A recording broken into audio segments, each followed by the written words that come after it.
നബിദിനം ആഘോഷിക്കുവാൻ വേണ്ടി വേണ്ട, ഏതെങ്കിലും തരത്തിൽ ഏതെങ്കിലും രൂപത്തിൽ ആ ജനിച്ച ദിവസം താൻ ജനിച്ച റബീഉൽ അവ്വൽ 12 ആഘോഷിക്കണമെന്ന് അല്ലാഹുവിന്റെ റസൂല് പറഞ്ഞു.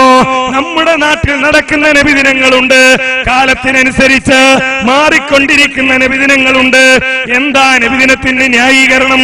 മദ്രസ അല്ലാഹുവിന്റെ റസൂലിന്റെ കാലത്തില്ലല്ലോ, സ്കൂള് അല്ലാഹുവിന്റെ റസൂലിന്റെ കാലത്തില്ലല്ലോ, കോളേജ് അല്ലാഹുവിന്റെ റസൂലിന്റെ കാലത്തില്ലല്ലോ എന്നൊക്കെ പറഞ്ഞുകൊണ്ടാണ് നബിദിനത്തിന് തെളിവ് പറയാറുള്ളത്.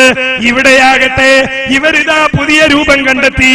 മറ്റ് സമുദായക്കാർ അവരുടെ ആഘോഷങ്ങൾ നടത്തുന്നത് പോലെ എങ്ങനെയൊക്കെ ആഘോഷിക്കാൻ കഴിയോ അങ്ങനെയൊക്കെ അല്ലാഹുവിന്റെ റസൂലിന്റെ പേരിൽ ജന്മദിനം ആഘോഷിക്കുന്ന രംഗമാണ് കാണുന്നത്.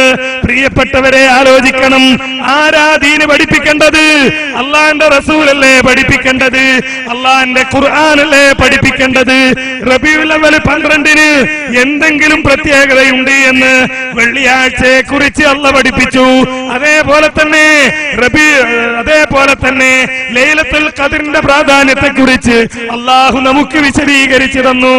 റമളാനിന്റെ പ്രാധാന്യത്തെ കുറിച്ച് അല്ലാഹുവിന്റെ റസൂൽ അല്ലാഹ് വിശദീകരിച്ചു. അതേപോലെ തന്നെ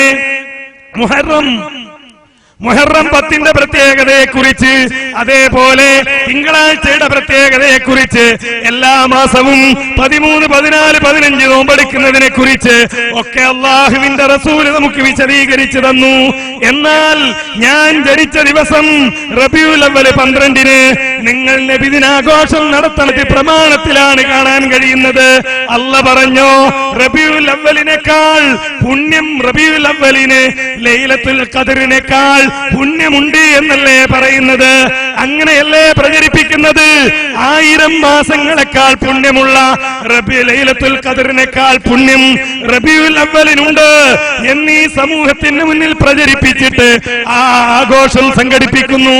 സഹാബികളുടെ കോലത്തിൽ വരെ ആളുകൾ അതാ കുതിരപ്പുറത്ത് എഴുന്നള്ളിക്കൊണ്ടിരിക്കുകയാണ്.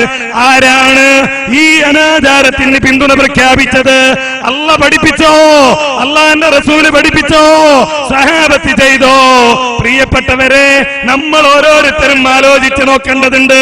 പല ജീവികളുടെയും രൂപങ്ങൾ ഉണ്ടാക്കിയിട്ട് ഇത്തരത്തിലൊരു ഘോഷയാത്ര അതങ്ങ് ബാംഗ്ലൂരിൽ നടന്നതല്ലേ, അത് വേറെ എവിടെയെങ്കിലും നടന്നതല്ലേ എന്ന് പറഞ്ഞ് ഒഴിഞ്ഞു മാറാൻ കഴിയില്ലല്ലോ.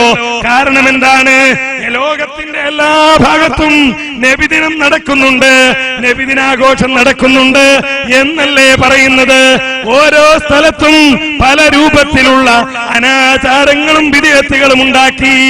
ഏതുവരെ എന്നറിയുമോ? മാരകായുധങ്ങളുമായി ഇസ്ലാം വാളുകൊണ്ടാണ് പ്രചരിച്ചത് എന്ന് തെറ്റിദ്ധരിപ്പിക്കുന്ന രൂപത്തിൽ മാർച്ച് നടത്തുന്നു എന്ന് മാത്രമല്ല, സഹാബികളുടെ രൂപമുണ്ടാക്കി എന്ന് മാത്രമല്ല, മൃഗങ്ങളുടെ രൂപമുണ്ടാക്കി എന്ന് മാത്രമല്ല, മറ്റുള്ള ആളുകൾ അവരുടെ ഘോഷയാത്രകളിൽ ഉണ്ണിയേശുവിനെ എഴുന്നള്ളിക്കാറുള്ളത് പോലെ ശ്രീകൃഷ്ണ ജയന്തിയുടെ അന്ന് ഘോഷയാത്രയിൽ ശ്രീകൃഷ്ണന്റെ രൂപമണിഞ്ഞ് ശ്രീകൃഷ്ണന്റെ വേഷത്തോടുകൂടി ശ്രീകൃഷ്ണന്റെ നിറത്തോടുകൂടി കുട്ടികളെ എഴുന്നള്ളിക്കാറുള്ളത് പോലെ ഈ റബീഉൽ അവ്വൽ മാസത്തിൽ നബി സല്ലല്ലാഹു അലൈഹി വസല്ലമ അറബിയാണെന്ന് വിചാരിക്കുന്ന ആളുകൾക്ക് മുമ്പിൽ, മനസ്സിലാക്കിയ ആളുകൾക്ക് മുമ്പിൽ ഒരു അറബിയുടെ വേഷം ധരിച്ചിട്ട് ഒരു കുട്ടിയെ ഉണ്ണിയേശുവിനെ എഴുന്നള്ളിക്കുന്നത് പോലെ, ഉണ്ണികൃഷ്ണനെ എഴുന്നള്ളിക്കുന്നത് പോലെ എഴുന്നള്ളിക്കുന്ന അവസ്ഥയിലേക്ക് ഈ സമുദായത്തെ കൊണ്ടുപോകാൻ ചില ആളുകൾ ശ്രമിക്കുമ്പോഴാണ് ഇസ്ലാഹി പ്രസ്ഥാനം പറയുന്നത്, നമുക്ക് അല്ലാഹു പറഞ്ഞത് മതി, അല്ലാഹുവിന്റെ റസൂല് പഠിപ്പിച്ചത് മതി. ആ പഠിപ്പിച്ചത് അംഗീകരിച്ച് ജീവിച്ചാൽ, ആ പഠിപ്പിച്ചത് പിൻപറ്റി ജീവിച്ചാൽ ഒരു ദിക്റും പുതിയത് വേണ്ട, ഒരു സലാത്ത് പുതിയത് വേണ്ട, ഒരാഘോഷം പുതിയത് വേണ്ട, ഒരു നിസ്കാരം പുതിയത് വേണ്ട. കാരണം എത്തേണ്ടത് അള്ളാന്റെ സ്വർഗത്തിലല്ലേ. ആ സ്വർഗത്തിലെത്താൻ അള്ളാഹ് പഠിപ്പിച്ചത് ചെയ്തോ, അതിനപ്പുറത്തുള്ളത് വെടിഞ്ഞോ, പ്രമാണങ്ങളില്ലാത്തത് ഒഴിവാക്കിക്കോ. പ്രമാണങ്ങളിലൂടെ പോകുന്നതിന് പകരം, പ്രമാണങ്ങളിലൂടെ കടന്നു പോകുന്നതിന് പകരം പ്രമാണങ്ങളിൽ അടിയുറച്ചു നിന്നോ. പ്രകാശ തീരത്തെത്തി യാത്ര അവസാനിപ്പിക്കുന്നതിന് പകരം ഇതാ വിശുദ്ധ ഖുർആനിന്റെ പ്രകാശം, ഇതാ തിരുസുന്നത്തിന്റെ പ്രകാശം. ആ വിശുദ്ധ ഖുർആനും തിരുസുന്നത്തും എങ്ങനെയാണോ സഹാബത്ത് മനസ്സിലാക്കിയത്, അതിന്റെ പ്രകാശമാണ് ഇസ്ലാഹി പ്രസ്ഥാനം. ആ പ്രസ്ഥാനത്തെ കുറിച്ച് പഠിക്കാൻ, മനസ്സിലാക്കാൻ, അടുത്തറിയാൻ, അങ്ങനെ നമ്മുടെ പരലോകം രക്ഷപ്പെടുത്താൻ മുഴുവൻ സഹോദരന്മാരോടും വളരെ വിനയത്തോടുകൂടി